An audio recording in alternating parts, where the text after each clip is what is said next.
Korey Hicks here, and welcome back to the Guitar in a Year Beginner to Intermediate. This is week 4, and this is the week that we get to go through our entire first song. We have the backing track, the play-along track, the chart, all available for you over on my Patreon, so click the link in the description below for that. Don't forget to like and subscribe, share this with some of your friends who might be learning guitar for the very first time, and don't forget that the book and PDF is also available on the Patreon. So today, let's get started with our very first song. We should have a couple of chords under our belt by now. We should know the chromatic scale, and we also have our C major scale in the open position. We're going to put all of this together today and play our first song, so let's get started.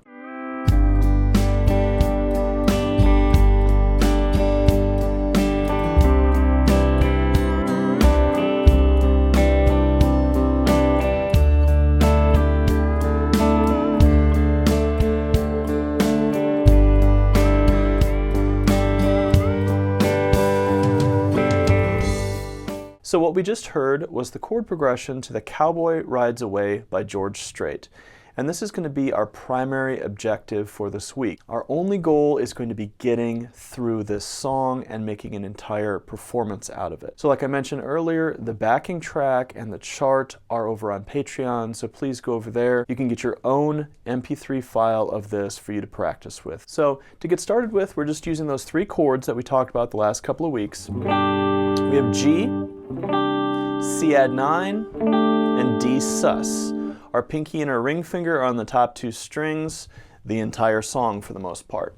So first thing we're going to do is talk about the strumming pattern for this. The strumming pattern is fairly simple, but I have to isolate certain strings for it. So I'm going to be taking the G chord and plucking the low E string twice. That's giving us our bass note of G.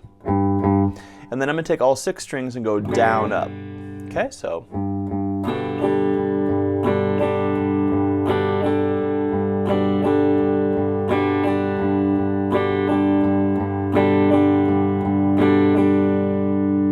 And so we want that to ring out nice and clear. When I go to the C chord, the bass note of that chord is going to be on the A string, the C note. It would make sense that the C note is going to be the lowest tone of this chord.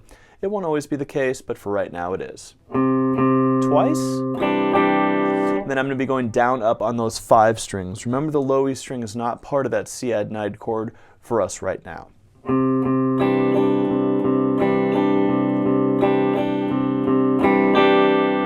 Now some of you are going to find that you're going to miss that A string. Going back to some of our picking exercises, one of the things that picking exercises do for us is they allow us to locate the strings without having to look. And so maybe we're not being faithful to our picking exercises. When you get to something like this and I have to isolate one string, you might find it's a little bit more difficult. So everything has its reason. When we go to the D chord,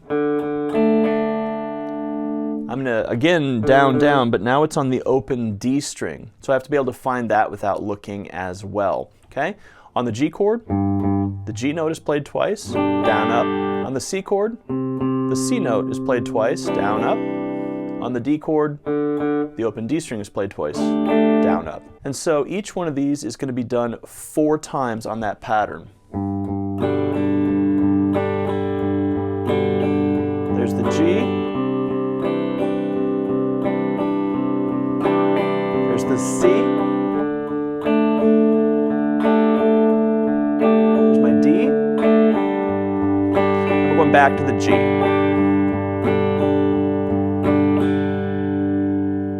In this chord progression, we are doing G, C, D, G. And so when it goes back to the top of the form, we're going to be going back to G. So for a lot of people, this is going to feel like you're doing a lot of G's in a row. So just remember to think of this song as bookends, meaning G, C, D, G, G, C, D, G, G, C, D, G. Okay? So a couple of things to think about when you're practicing to one of these songs. So I'm sure a lot of you are going to go on YouTube or Spotify, Apple Music or something and find the original recording. And one of the things that you're going to hear is a bunch of other things being played. So the melody to this song we'll learn at a later point, but I just want to point out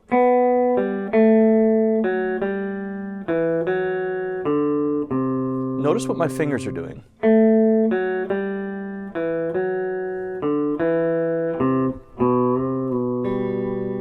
1 finger per fret. And this is actually a G major scale. We haven't learned that yet, but we will. But notice that having facility with my fingers on the 1 finger per fret is going to give me a lot easier time of attempting this later on. Do you want to learn that melody in a half hour? Do your 1, 2, 3, 4 exercises. Do you want to learn that melody in 3 days? Don't do your exercises, okay?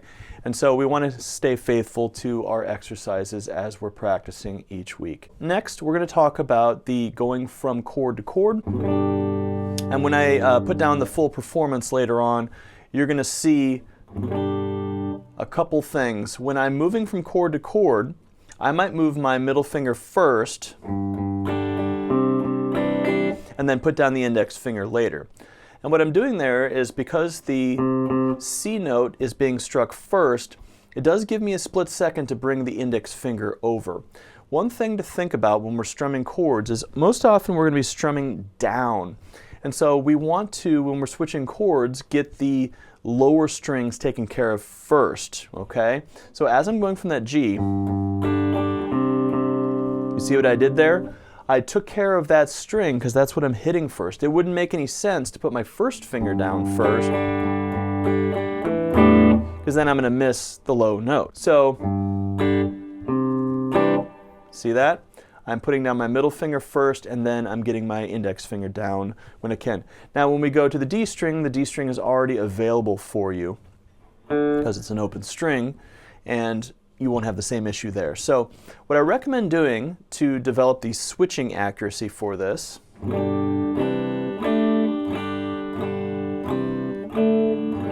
is just play those chords in the order of the song.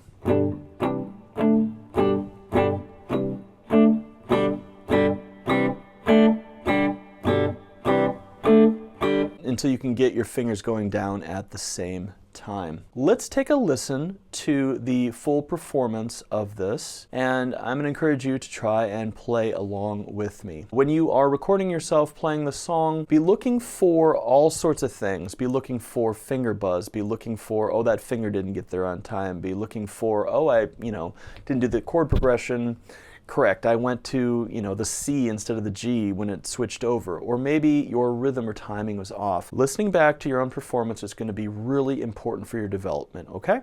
Well, let's watch the whole performance of this song, and then we'll talk afterwards.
So let's recap what we're going to be working on this week. Obviously, the song is going to be the most important part of our week. We want to get an entire performance with that track. It's less than 2 minutes, so it's not the same length as the entire song, But if you feel brave enough, you can put up the original song and play along with that as well. In addition to that, I do want you to continue your exercises, so you can pick maybe one a day, whether it's that 1, 2, 3, 4, or it's the 4, 3, 2, 1, or the 1, 3, 2, 4. We're going to be adding some more of those in the next couple of weeks. Also, we have that C major scale that we talked about last week. Because we're going to be getting into tablature and notation soon, I want you to have another week to spend with that scale. I want you to practice it up and down as many times as you can to get some facility with that, okay?